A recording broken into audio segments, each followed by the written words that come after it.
have to be kind of fast on this one. Yeah. Because we got shit to do.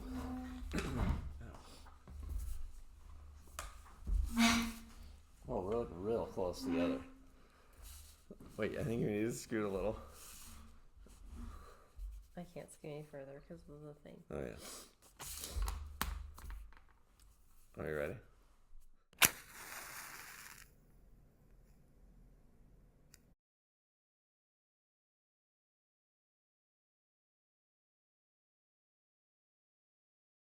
What's up, everybody? Hi. It has been 9 months. Gilly's excited. He is. 9 months since we have sat in front of this camera. We could have made a baby in that time. We could have made, could you do it in only 9 months? No. Isn't it like 10 with everything? Yeah. We could have almost made a baby.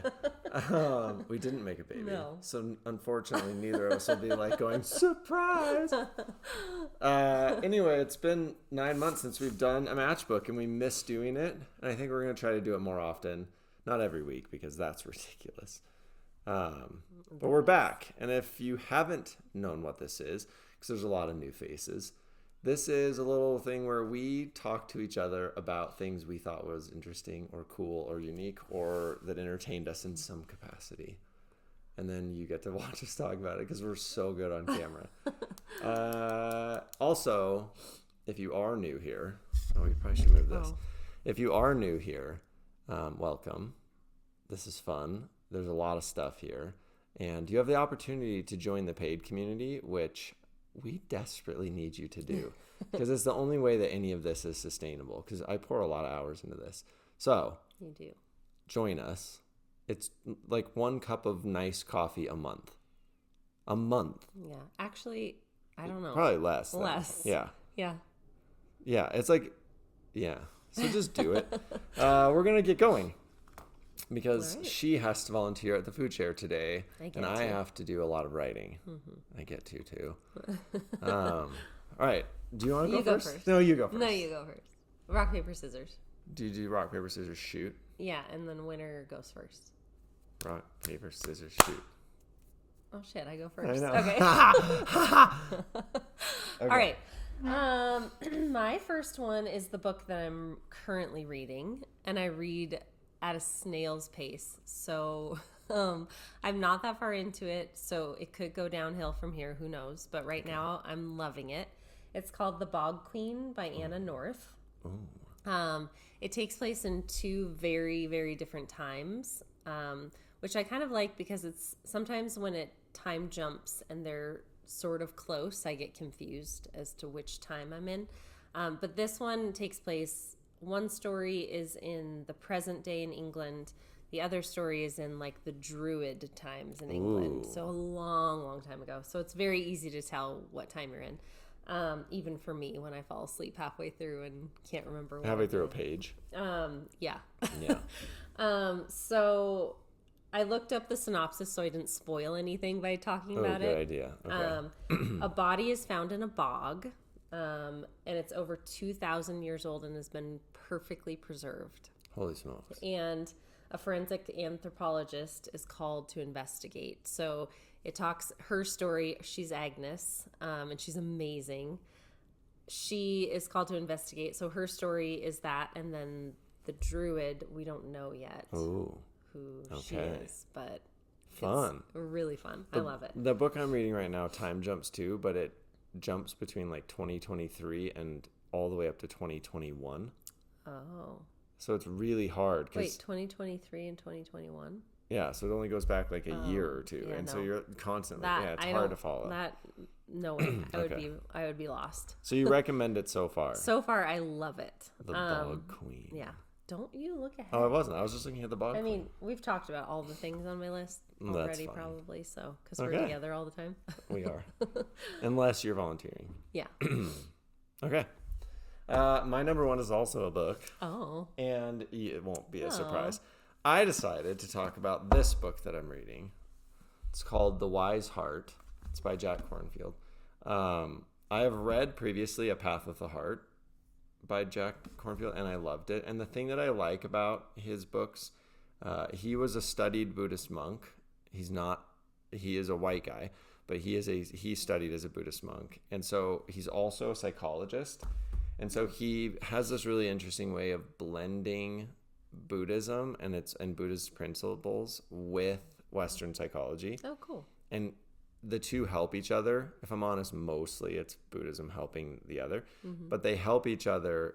And for me, I think, especially with all this stuff going on in our world and climate right now, all kinds of climate, it's so easy to lose sight of those foundational principles that I've been studying since I was 12 years old.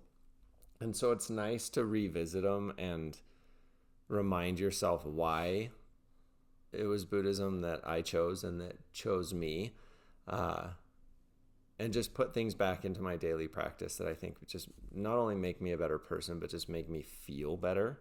Yeah. And so it's been really nice diving back into that. It's called The Wise Heart. And yeah, even if you don't know anything about Buddhism, I think choose this or choose any of the other books I've talked about in the media diet, but just do something, like choose. You have to choose. Because if you don't consciously make the choice to try to be better, it just doesn't happen naturally. There's too many things lined up against us. Yeah. So that was it. Right. The Wise Heart. Perfect. Okay. My number 2 is very different than The Wise Heart. Okay. It's a recipe. Oh my gosh. I never would have guessed. I really had a hard time deciding which recipe. I'm curious to know which one you did. I know, but I decided to go with something not sweet today. Oh, okay.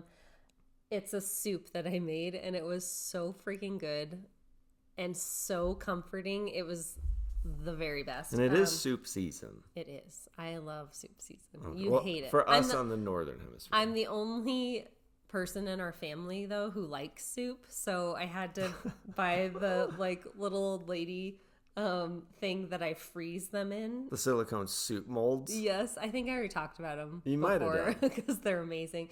But it's creamy tortellini soup. That's fun to say, at least. I added white beans and kale to it, and it is so good. Oh, and I subtracted garlic and onions, obviously. Which will come up later in our discussions. But I didn't miss the garlic and onions. I never do. No. So no one really would. Well, I don't think people so. are really into garlic and onions. I think they just believe it because they've been doing it so long. But I mean, this soup doesn't need it because it has cheese and tortellini, and oh my gosh, it's so good. I don't like soup because to me it just feels like 60% digested. Yeah. So it's just like someone else did the work for you. So you're just like eating already digested food. Gross. I know. I love it. Well, and you're not going to ruin it for me. Hopefully I didn't spoil that. No, you didn't. Okay. I Creamy tortellini. And Yep. you're going to share the recipe? Yep. It's by madefromscratch.com or something. That's what Well, and the nice thing is, I was looking at your tortellini. And the nice thing is, you can get those giganto packs of tortellini at Costco right now, which is what you did. Not that expensive. No. Yeah, I could make like 7 batches of soup, which I probably will make another one soon. Okay, my number 2. I'm delighted that you didn't say it. Is candlelight. Oh. Okay. Yay. This, to the untrained eye, looks like a real wax candle that we have been melting. It is not. It is LED. It has a wick in there that looks, I don't know if I can turn it on. Oh, I can. It looks like a real candle that flickers, and it really does look real. So I read this article a while ago about how one of the healthiest things that you can do during seasonal change is to let your body have what it wanted 1,000 years ago. And let your biorhythms actually respond to the changing of the seasons. So in the Northern Hemisphere, obviously, autumn and winter is the lowest light. Mm-hmm. Before we had artificial light, what would happen is it would get darker earlier and people would use firelight and candlelight so that your body naturally started adjusting to the darkness, and you weren't fighting what naturally happens. And so what we've started doing is using candlelight. It gets dark here at like 4 o'clock. So we have candles that we bought a 9-pack on Costco or Amazon or something for like $30. And we positioned them all. You might be able to see some of them. Let's see. There's two up here. There's one over and there's there. one over there. But they're all around the entire living space. And they have a remote. And so you can walk around and turn them on. And you can put them on a timer so you don't have to remember it. And that's the only light we use after about 6 o'clock at night. Mm-hmm. It's so It nice. is wonderful. Especially being autistic. I hate strong overhead lights. And we have a lot of overhead lights in this house. And so we've just switched to just using candlelight. And I feel like I'm sleeping better, and I feel like I feel better, and it's just like so it's romantic the best. and And it cozy literally, and because they flicker, lovely. because they do this little flicker, you really can't see it in the light. No. But because they flicker, it actually looks like real candlelight, and so it just, and you're not breathing any of the charcoal and melted wax particles, so it's not bad for your lungs, even though they are made out of real wax, which is really cool. And they smell like wax. So anyway, yeah, my number 2 is candlelight. If you want, that's like that if I were to give you a life hack that will add more benefit to your life in the shortest, cheapest amount of time, buy 9 remote control fake candles and turn them on all the time. It is really lovely. Remarkable. We have a few in the bathroom too for when we take a bath. Yeah. But it's the best. Okay. Number 3. My number 3 is definitely not like a holiday movie. Well, our favorite holiday movie, but I'm just going to back up. And it's not new, but we watched it once, but it was after surgery that I had, and I didn't remember even the smallest hint of it. But we rewatched this movie, and I can't stop thinking about it. And that was like a month ago. Yeah. Maybe, because it was right before Halloween. I think so. So I guess not quite. Yeah. Dr. Sleep. It's the sequel-ish to The Shining. Not really a sequel. Like it is. I mean, it is, but like because it's the same character, just 30 years later. It is phenomenal, and I used to hate scary movies, and now I kind of love them. So you might not love it, although it's not like. It's not the usual kind of I scary. feel like it wasn't as scary as The Shining. I agree.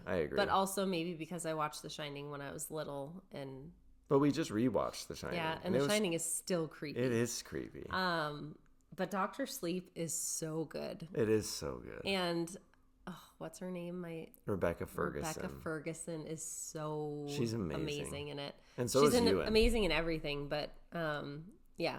It's time that she was a leading lady. Yeah. Like she needs to be the leading star, not a supporting actress. She needs to just take over a whole thing. Good. She does. And so is Ewan always. Always. But anyway, Dr. Sleep is a great movie. It is. Good choice. When you said holiday movie, my brain was thinking, did we watch a Christmas movie? No, that's why I was saying it's not really now. But and it doesn't take place during Halloween or anything. It's just creepy. Yeah. Good one. Hey, thanks. My number 3 is also something that you watch. Oh, weird. But mine is on the relatively small screen.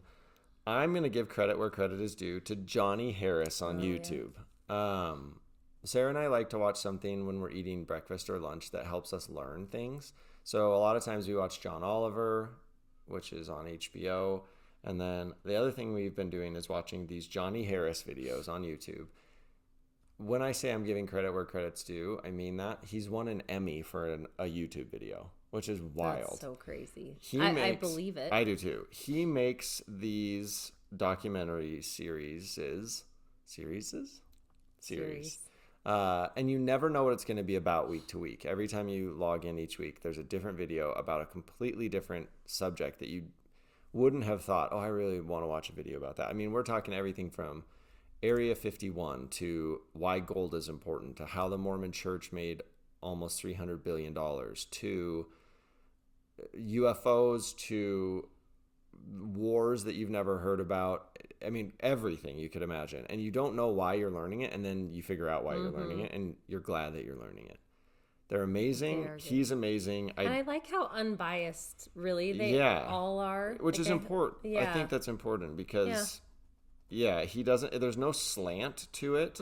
I mean, recently he's had some unspoken opinions where I don't know how you wouldn't. Right. But yeah, they're amazing. It's Johnny Harris on YouTube, and I just think it's really important. You can choose how you spend your energies, and everybody is so down on, I wouldn't spend time on YouTube, or I wouldn't spend time, doing this. But sometimes I think you need to do that because the more we learn, the less bias that we hold and the more educated we can approach things that we're dealing with. So, Johnny Harris, thank you. All right. My fourth is something that we've talked about before for sure, but in case you're new here or in case you have a new child in your life or anywhere in your world. Yeah. This is our book that we wrote called North Pole Ninjas. I'm going to do that. I don't know if it... and because the season is coming up, I thought I would talk about it again. This book is all about giving back, and it teaches kids the importance of volunteering and donating things and doing kind things for other people instead of only caring about yourself and what you might get for Christmas or what you might get from the elf on the shelf. So if you're doing Elf on the Shelf, it's time to stop. That is the spy state of our government. We don't need Elf on the Shelf anymore. This is better in every way, and I'm not saying that because we made it. It is. So in the back, there are 50 missions. The missions are all kinds of things that the sensei can leave your kids or nephews or friends or neighbors. And they are all over the place, like donating food to Food Share, which again is super important. Saying hi to someone that you haven't said hi to, or sitting with someone at the lunch table that you've never sat with before. They're all small things that they don't require a ton of work from parents or because money. Right. I know how small your time is. Yeah, and energy. And energy and money. So there are a lot of different missions you can choose from depending on your energy that day or your time or what you want to do. But I really think that this is so important, and I hope that more people can have this. This should be what Elf on the Shelf is, because it just takes everything that what the holidays should be about, and it makes that the front and center, rather than this elf that just shows up every day and gives your kids something every single morning, another present, and forces the parents to do that. Right. This is the opposite. It asks for kids to do and be and give something that's bigger than what they are. And I think as soon as you teach your kids that, once they have that feeling, they understand. They can't understand until they feel it, but the feeling of giving back and helping someone or making someone smile is 10 times the happiness that you get from receiving something. 100%. And all the kids that we have heard from all over the world who have done this, the parents have told us the same thing. I'm going to just show this page because it's one of my favorites, but it's the Food Share gathering page. Let's see, am I on it? My arms aren't long enough, but it's just so cute. It is so cute. The other cool thing is, when I was little, the book The 11th Hour, the fact that it had a little pouch on the back with a secret little thing was the coolest thing. And so look inside to receive your mission for ninja eyes only. And here's your little... This is the contract, the North Pole Ninja Pact that you have to sign. It is so damn good. And it's what's so frustrating is, if you don't know, Elf on the Shelf blew up to what it was because a celebrity got photographed carrying Elf on the Shelf all those years ago. And then the Today Show ran this big story, and they were like, oh my gosh, look, this is the new thing. And now it's $1 billion industry. I don't know if it's really $1 billion, but it's a lot of dollars. And the problem is, like I said, it just doesn't teach the right lessons. And this does. And it's just so frustrating that it hasn't had the same success. It's done wonderful, but it hasn't had the same success. We're just so proud of it. We are, and we'll never stop talking about it. Never, because I really do think that it's important, and the lessons and the fun that it gives families is really important. So anyway, if you have anyone in your life that you think could use this, it's time. Please order it. Good one. Hopefully, some local bookstores have it for the holiday season. If not, you can ask them and they can order it. Yeah. Okay. My number 4. Okay. Huge and or drawstringed pants. So, Yes. here's a sample pair. Oh, yeah. So, with my autism, I've always had an interesting relationship with clothes. I have to wear what feels right on my body. But, and I mentioned this more in the write-up of this, I think I've always subconsciously like threaded this needle of wearing things that feel good, but then I'm also trying to wear trying to wear things that were just wholly unremarkable because I just don't want to deal with clothes and I don't want to think about clothes because I don't care. And so it was just like, oh, this is what everyone's wearing right now. I'm slim, so I'm going to buy slim fit jeans. I'm slim, so I'm going to wear slim fit t-shirts. But then the consequence of that was, without realizing it, all the while I would be really uncomfortable and like messing with my pants, or like we work out a lot, and so in not a weird way, but like I have muscles in places, and so we would be wearing a t-shirt that was for a slim fit because that's what I thought I was, and then I would be constantly fudging with it. Then I found these pants. These are Carhartt work in progress pants called the Floyd, and they have a drawstring, and they are cartoonishly large. They're amazing. And I bought them because the other thing with my autism is I also hate wearing soft pants. I can't wear sweats. I hate sweatpants, and I hate athletic flavored pants. It needs to be jeans or canvas or some sort of harder material. I hate soft pants. These thread that needle perfectly. And so I have these pairs, and then I always wait for them to go on clearance. They make a few other cartoonishly large pairs. Even my jeans. These are the classic. I can probably stand up. These are the classic fit jeans, and they're just so much baggier, and I have to roll them because they don't fit right. But it doesn't matter. I don't ever have to think of them. They just feel wonderful. And so yeah, all my pants. I've donated or sold all of my like slimmer fitting pants, and I just encourage everybody out there who gives a damn what you're supposed to wear. Wear what you love. Yesterday, I looked like a tennis ball all day because I wore this like fuzzy green oversized fleece that just feels good when you wear it. Who cares? Just wear what feels good. Totally agree. And I would say that for women who are in perimenopause or menopause, overalls and oversized pants, just freaking do it. Just get rid of your skinny jeans. Never go back. And no matter what the trend is, I will never go. I will always wear overalls because they're so comfy and they make me so happy. That's a good one. So I'll jump on your bandwagon too. Sweet. Okay, number 5. We're at, oh my God, 22 minutes. Oh, okay. We so said we we need were to going hurry. Well, not really hurry, but we said we were going to keep this one shorter and we didn't. Okay, number 5. I wanted to talk about volunteering. Oh. So I just started volunteering at Food Share. I've wanted to do it for a really long time. And I've been donating the Helena loaves to Food Share for over a year now, which is so crazy. That's so amazing. And I didn't think that I have had time to volunteer, and I don't quite have time, but I've made it. It's only 3 hours a week that I can do. Yeah. But I think I realized, and it reminded me, like North Pole Ninjas reminded me of this. So volunteering, for me at least, it gives so much to our community, but also maybe not surprising, but it gives so much to me. Yeah. And so I was thinking about it the other day while I was there, because you just can't be unhappy and feel like the entire world is awful when you are surrounded by people trying to help.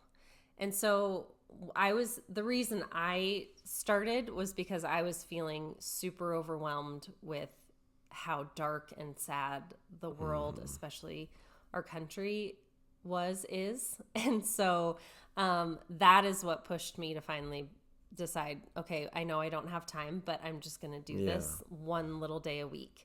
And I think that for people who are dealing with like depression or loneliness, or just kind of feeling like they don't know their purpose, or if they just really are feeling like I was, that the world is shitty. And I think it's a really good reminder, especially something in your community, that really the world, there are so many good people. And it's also really sad because you see all the people who are there in line and needing food, and then you start getting more angry about the cuts that have happened and all of that. But it overshadowed, like, the helping and the kindness of these people at Food Share. It's incredible. The people who have volunteered there for a long time and the people who work there, the kindness and respect that they give, and dignity. Oh my God. Yeah. Shopping is just, it's amazing. And so I would just encourage you to, like, United Way's website is a good place to find different volunteer opportunities in your community. You can sign up, and I signed up a while ago, and so I get emails all the time about, like, what needs the community has. It could be for all kinds of things. So if you're feeling like you want to do that, that's a good place to start. And like I said, you don't need a ton of time, and we don't have the money to donate, and we have like this a little bit of time. And so I figured that was my way I could, do that. So that's I would amazing. Just encourage. If I had more time, I would be there with you. But the other nice thing too is you also get the social component, which you really need. Yeah. Because we do work from home. Mm-hmm. And so it's really nice that you also get fulfilled in so many ways. Yeah. It's amazing. Yeah. Good job. Yeah. My last one goes back to your number food recipe. Oh. Mine is twofold. Oh. And I even wrote these people an email today. Oh, you did? Yeah. Volunteering to be an ambassador for them, because with my garlic and onion allergy, I've never been able to like enjoy food really. And I've never been able to put things on food that make food taste better. And so we like, all I can eat is chicken for a protein. And it gets very boring if all you can eat is just plain boiled salt and pepper chicken. And I've never boiled chicken. Well, whatever. Baked chicken. Let's be honest. Okay. So Sarah went to the grocery one day and spent hours looking for any barbecue or chicken sauce that would be no garlic and onion. And of course, it was the last. It was the last. Two. Yes. And she found this. It's called Wild Buff. I think they're based in Colorado. Yeah. Yeah, they're based in Colorado. And the one we started with was this one, and it is called Smoke. And it is absolutely delicious. It's sweet hickory. There are no, it says, I think it's, does it say it on the bottle? Or it might not say it on the bottle. No, it doesn't, because I had to read all the ingredients. Yeah, so she read all the ingredients. On the website, it proudly displays that there is no alliums in this. So someone in their family must have an allium. I would guess so. Allergy. So we started with this. It's freaking delicious. It might be a little more expensive than normal. It definitely is. Yeah, than like Kraft or something. Yeah, but we don't have that choice. We don't. But then... And I don't have the time or energy to make my own. No, but then something shocking happened. She found this one, which is called Fire. So for someone who's had stomach problems my whole entire life... I don't even know why I bought it for you to try. I don't either. So I've had stomach problems my entire life, and a lot of that was because of intolerances. So part of what that led to was I just assumed I don't like hot things. Although I did check. I talked about Texas Pete's one other time. Oh, yeah. Because I love it. Yeah. But Texas Pete's isn't even that hot. No. But I always just assumed, well, I can't have hot things because it'll hurt my stomach. Turns out it was the other things that were in the hot things. So this is made out of ghost peppers. And it is so hot that if you even like touch a dab to your tongue goes a little numb and your lips start tingling. Just from Which is so weird that you like that. And so I always mix the two when I eat food with it. But I go probably like 70-30 this to this. And by the end, my whole mouth is numb and I'm sweating. And I absolutely love it. And I can handle more of the heat than anyone else in the house. And I don't know how. And it's like one of the most shocking. Henry and Natty might argue with you, but they just don't. But they don't try it. They don't like it. Well, it's because they've tried and it hurts. It's hot. But that's the most shocking development culinarily in our house for the whole year. So it's called Wild Buff. I think you can get it in grocery stores probably around you. I think like Albertsons, Safeway. Yeah, Kroger's, I think. Are they the same? Yeah. And if not, you can order it on their website. It is so delicious. I wrote them today and said thank you because when you just can't enjoy food ever, it sucks. And so to find anything that lets you just enjoy it like a normal person is pretty magnificent. Well, that's so true. Yeah. So Well, that's good my job. last one. I wanted to do Alright. something food because I never do, and you always do. I love it. I've only done like one other food thing, and it was when we did popcorn, our lady finger. So good. So that's it. Yay. We did it. We did. Yeah, we're going to try to do these more. You know what would be fun is maybe we should do a thing where like randomly we'll pick someone random and we'll do a Zoom version of this Oh, that with would be fun. with one of you paid subscribers. We will bring you on as our special guest. Yeah. All you'll have to do is figure out 3 to 5 items. Probably 3 if it's Three. 3 of We'll do us. 3. Yeah. But that would be really fun. So let's Yeah. think about that. We'll do a little drawing. All paid subscribers are entered. And then you'd, of course, have to want to. Yeah. But that's anyway, true. again, You if you're don't have not a to. paid subscriber, please do. I mean, I know I harp on about this and I hate doing it. I hate selling things. But the problem is I spend more hours than you would ever believe working on this Signal Fire. And it really is something that I think helps people. And it's changed people's lives. And it's such a beautiful community. But the only way that I'm able to do so is if I get a little bit of help, because it's almost a full-time job and I'm making It definitely is. I'm making half of what I would make if I worked at Wendy's or McDonald's, literally less than half of that. And so I'm making like below minimum wage to do something that I spend more of my energy and heart on than anything else. And so Which you'll continue to. I still because you will, no just- matter what. Yeah. But yeah, if there's people out there that have less than a coffee a month, that they're like, I can have one less coffee instead of keeping this place alive, I would love it. Yeah. So we'll be back. Happy weekend. Yeah. And Almost Thanksgiving almost week. Thanksgiving Oh gosh, week. which means the holidays are. Be good, and we'll see you soon.